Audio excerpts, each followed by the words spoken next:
Session 20, January 29, 1964. Yes, good evening. Yes. Rob asked, how are you, Seth? They said, just dandy. Rob said, we are ready and willing. They said, isn't it nice to see Jane in skirts for a change? I also like the hairdo. She is doing very well with the cigarette habit. As I predict that she would. Mental enzymes belong to the mind rather than the brain, although they function through both and use chemical properties of the physical body in their operation. It is extremely difficult to go into detail concerning the inner senses, simply because they are uncamouflaged. I do hope to go into detail, however, now or later. In some respects, the inner senses can be compared to channels on your plane, when continuity is taken into consideration.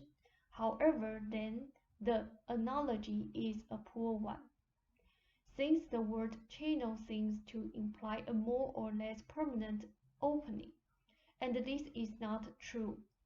One of the marvels of your outer senses is their reach. They actually carry you further ahead, in distance, for example, than your physical body may be at any particular time. The sense of sight, mostly concentrated in your eyes, remains fixed in a permanent position on your physical body. This is of course true. Without moving away from the physical body, the eyes see something that may be far in the distance. In the same manner, the ears hear sounds that are distant from the body. In fact, and this is a rather important point, the ears ordinarily hear sounds outside the body more readily than sounds inside the body itself, since the ears are in the body more or less, and of it would be logical for an open-minded observer to suppose that the ears would be well attuned to the inner sounds to a high degree. This, as you know, is not the case.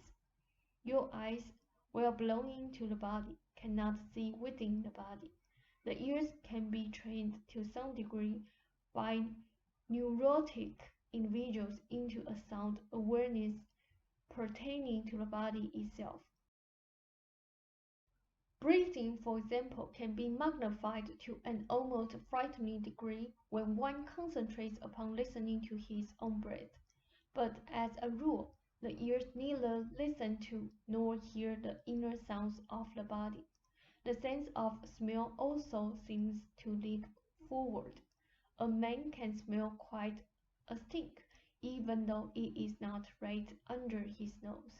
The sense of touch, as you are consciously familiar with it, does not seem to leap out in this manner, unless the hand itself presses upon a surface in some manner, then you do not feel that you have touched it. Touch usually involves contact of a direct sort. You can, of course, feel the invisible wind against your cheek, but touch involves an immediacy different from the distant perceptions of sight and smell. I am sure that you realize these points yourself. I do, after all, and regardless of what you may think, credit you both with a certain sense of intelligence and imagination. This difference in immediacy is rather important for our consideration of the inner senses. This is also why I mentioned that the ears and the eyes, while connected with the body, are directed outward. They bring data to the body, but very seldom do they collect data from the body.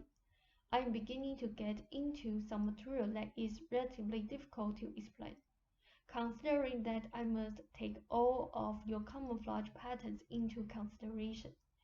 As I have said, the outer senses deal mainly, and as far as I know exclusively, exclusively with camouflage pattern. The inner senses, my dear Joseph, are senses which deal with realities beneath camouflage patterns, and which carry data of these realities, these inner realities, to the body. These inner senses, therefore, are thoroughly capable of seeing the inside of the body in a way that the outer eyes cannot. As the outer senses of sight, sound, and smell appear to reach outward, bringing data to the physical body from an outside observable camouflage pattern, so the inside senses seem to extend far inward, bringing important inner reality data to the physical body. There is also a transforming process here, much like the moment that we have spoken of in the creation of a painting. The physical body is a camouflage pattern operating in a larger camouflage pattern.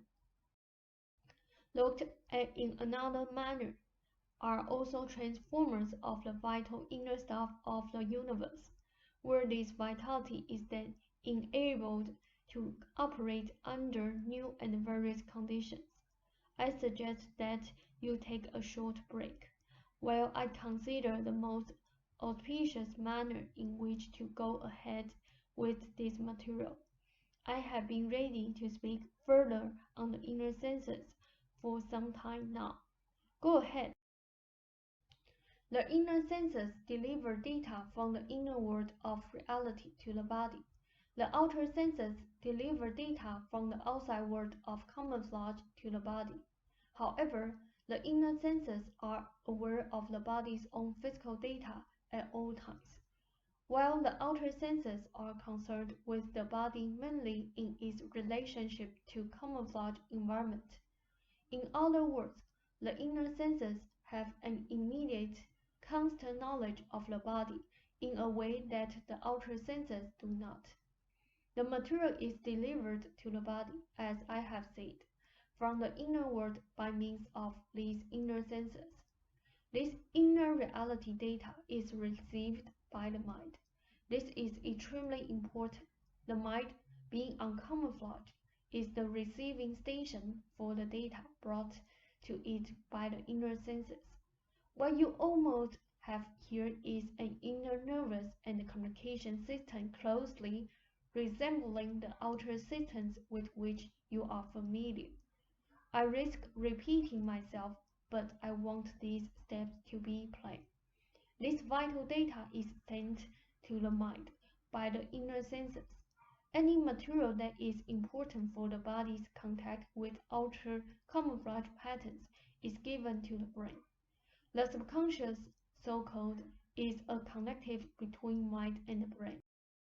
Between the inner senses and the outer senses, it is actually partly on your plane and partly on other planes. Portions of it do deal with camouflage patterns, with the personal path of the present personality, with racial camouflage memories, and the greater portion belongs to the inner world, and as data comes into it from the inner world, so can it reach far into the inner world itself. You must remember here that time is part of the camouflage pattern. Now, the outer sense of sight would seem to confound space and seemingly conquer a portion of distance by using your eyes. That is, you do not necessarily have to walk a short distance in order to see what is in the particular space involved. So the inner senses and the subconscious can do the same thing as far as inner space and what you would call inner time is concerned.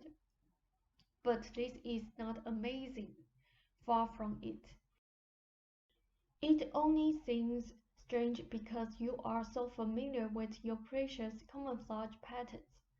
Time and space, dear friends, are both camouflage patterns. Therefore, the fact that the inner senses can conquer time and space is not, after all, so surprising. To the mind, with its subconscious, and to the inner senses, there is no time and space, and therefore Till then, nothing is conquered. The camouflage is simply not present. When I speak of the subconscious in this manner, I speak, of course, of that larger portion which deals with the inner realities. I want to give you more detailed information about the inner realities themselves. Actually, they do not parallel the outer senses, and this will sound appalling to you, I am afraid, simply because there is nothing to be seen, smelled, heard, or touched in the manner in which you are accustomed. This is extremely hard to explain, since I do not want to give you the idea that existence without your particular state of camouflage patterns is bland and innocuous, because this is not the case. The inner senses have a strong immediacy, a delicious intendency that your outer senses lack. There is no lapse of time in perception, since there is no time. I suggest again a short period of refreshment. You are both doing well. I am deliberately being deliberate. And for the present, I am using Ruber's voice, making no effort to superimpose my own, and for good reason. I do not want this material to be considered any sort of mumbo-jumbo.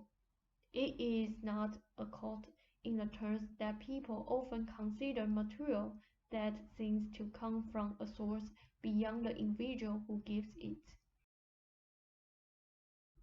This meeting and our other meetings are not sense, and your experiments with your friend Mark are not sense, according to the implications usually given.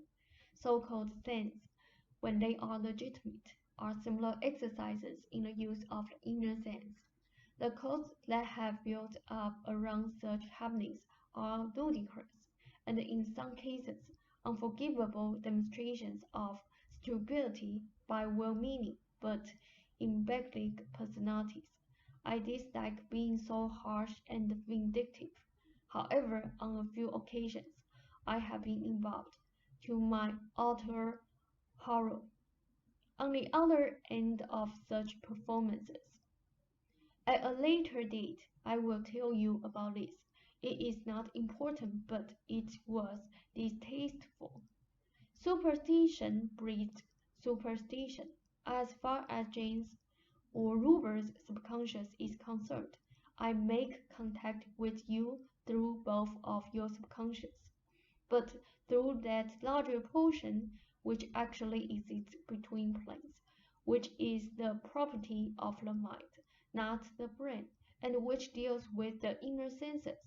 I have absolutely nothing to do with that portion of the subconscious which is involved with your personal memories or present personality make-up. I have more or less avoided giving you the kind of so-called evidence that would be so handy in explaining me to others. I helped you one night to keep your interest high. This occurred during the beginning of our sessions. I am also a personality in myself. I am not going to run around in circles, perform tricks, move rings, throw rocks, and so forth. This material is legitimate, speaks for itself. And I will not embellish an otherwise sensible and excellent performance with circus tactics to impress those who will not be impressed under any circumstances. At times, I may use my own voice simply because it will be easier to get some kinds of material across, and also because it just would be fun for a change. You said something, Joseph, that got me on this subject. I had intended to go into the inner senses more thoroughly. However, this reminds me of something else. You asked me, or you meant to ask me, why this material was being given to you. That is, to you and Ruber. My answer is, beside my strong affection for you both, that you are unaffiliated with any cult, religion, particular school of thought. You are open-minded, and I speak of both of you, not fools, and not ready to cut me in the guise of pot-bellied Cupid, Buddha, God, saint, or devil. Such people are difficult to find. Camouflage patterns are bad enough to deal with from my end, but personal camouflage patterns thrown up by the brain are worse. As far as your neurotics are concerned, for some reason, speaking of the affairs usually called science reminded me of neurotics. As far as neurotics are concerned, this neuroticism is part and parcel of an inadequacy on the part of the physical body and the personality both, that involves an inability to handle camouflage patterns. A neurotic on your plane, for example, would not necessarily be a neurotic on another plane, though he might be. The subconscious has been blamed for too much. Terms sometimes cause more troubles in communication than they solve. The conscious mind deals directly with survival as far as the particular camouflage patterns are concerned, but there is no actual dividing line or distinction between the conscious and the subconscious, nor among the apparent levels of the subconscious itself. I want you to take a break, but first I want to make one other point, and that is this. The mind contains the conscious and the subconscious, but the conscious and the subconscious are fluid. At various times, the consciousness becomes unconscious, and the unconscious becomes conscious. During some periods, this happens simultaneously. I will go into this in great detail. I have said that the brain is the mind in camouflage, and so it is. It is the portion of the mind that is more or less observable to the surgeon, and the part of the mind that reacts to camouflage pattern, and the part that can be explored and tampered with, though this is dangerous indeed. The camouflage patterns, of course, do belong to the inner world also, since the camouflages themselves are formed from the vitality stuff of the universe by mental enzymes, which have a chemical reaction on your plane. The reaction, of course, being a distortion. That is, any camouflage pattern at all is bound to be a distortion, in a sense, of vitality forced into a particular form. As far as publishing this material is concerned, I have no objections. I didn't give it to you, and I am not giving it to you simply for your own edification. Because of its source, you will probably be called crackpots. But I imagine you know this by now. Mental enzymes are actually the property of the inner world, representing the conversion of vitality into camouflage data, which is then interpreted by the outer senses. Before I continue, do you have any questions on this material? Just said no. They said, I'm delighted to see such quick wit. I would like to make an analogy, though in some cases it may fall down. Overall, it will make my point. Imagine a man standing on a corner, looking down the street at a tree a block away. He need not walk that distance in order to know what is there, since he can see everything between himself and the tree. At least, as far as large objects are concerned, this sense of sight allows him this freedom. Imagine a man in an automobile who passes our man at the corner. Now, when our man in the automobile reaches the tree, he is further ahead, so to speak, in distance. He is also in some respects further ahead in time. Yet actually he is not. That is, the man on the corner has watched him pass by. He is beyond the man on the corner in space. The man on the corner at the same time sees the motorist drive beyond. But although he sees him pass in space, he knows that they exist. He and the motorist simultaneously, even though usually the idea of passing on involves time. If you will imagine the rather odd picture of a solid being extending from the body of the man on the corner to the tree, then this may help you to think of sight as a path. This particular path exists in space for man A, who is at the corner. If man A hears the screech of brakes, there is an interval of time existing between the sound and his awareness of it. Consider this as another solid being or path. The reason I'm using solidity here is that we are dealing with the world of camouflage, and the sound waves and the light waves are definite on your plane and can be measured. They are not solid as your tree is solid, but they are solid in degree. That is, they manifest themselves well enough to be recorded on your instruments. Now, with that out of the way, we can consider the inner senses as paths leading to an inner reality. However, here we are not concerned with space or time. If you were, or if man A was blind, he would not see the tree in question. If he were deaf, he would not hear the car. Let us pretend this state of events, and let us compare the physical objects between our man and his tree to points somewhat corresponding to land in the inner world.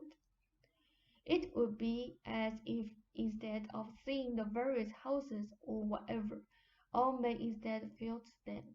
If you remember, I mentioned earlier that your outer sense of touch was extremely immediate, in a way that sight was not.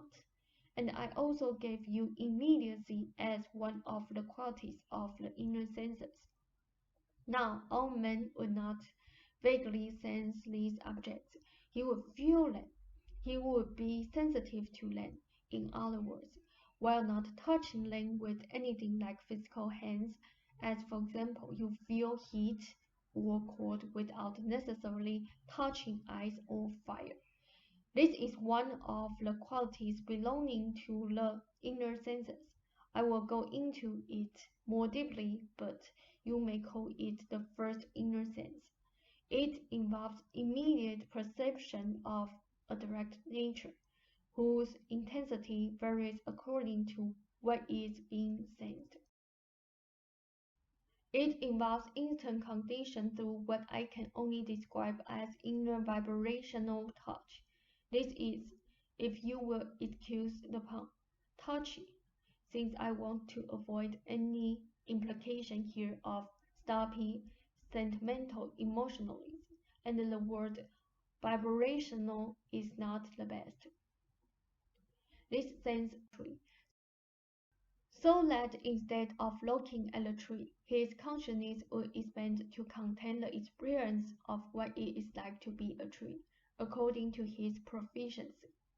In a like manner, he would feel the experience of being the intervening grass and so forth.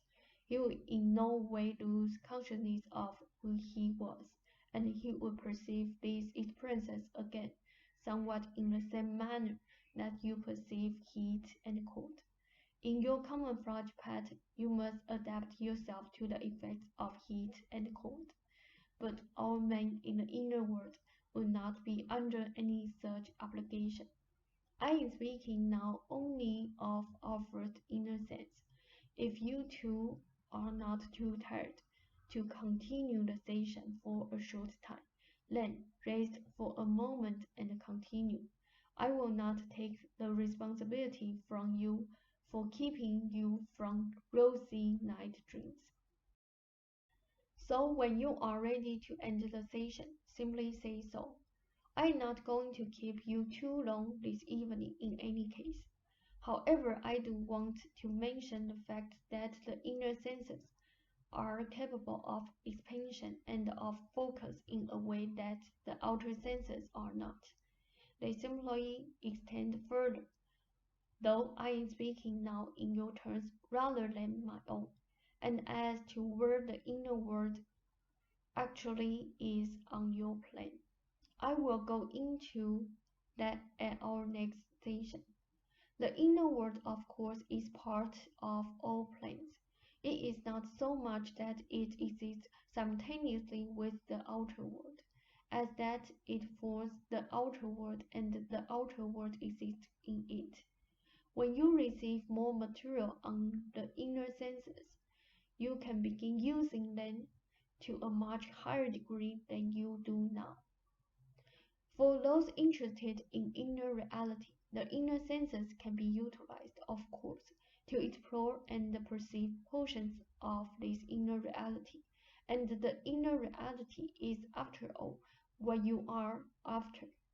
I will have to go into what we will call for now evolution at some time to explain the influence of the inner world upon the outer world, because the species to which you have the honor of belonging is now moving in the direction of breakthrough discoveries. As far as inner reality is concerned, there is much more to be said here, and you can count on me to say it. I have spoken more slowly than usual because I want this material to be taken down carefully, with a minimum of distortion. And now, my peachy friends, I will leave you with this plum of excellent material. Though, as usual, I dislike saying goodbye, and even to me, your next Monday seems a long way off. A most warm good evening.